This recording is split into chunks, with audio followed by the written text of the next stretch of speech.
Another typhoon in the making? Hala, pagkatapos ng dalawang bagyo, may isa na namang typhoon ang posibleng papasok dito sa Pilipinas.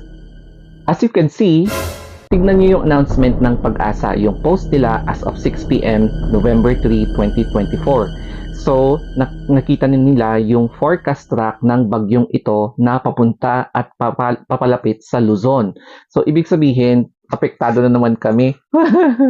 Kaya kung makikita nyo dito sa parang in-screen grab ko na video, talagang nagpo-form na, nagiging organized na yung circulation ng bagyong ito, and malaki talaga yung buwelo niya, malawak yung buwelo niya bago siya makapunta dito sa Pilipinas. Hay nako, meron na naman paparating na bagyo dito sa atin, and lalapit siya dito sa may Luzon. So as you can see, yung cloud cluster dito parang meron na siyang circulation.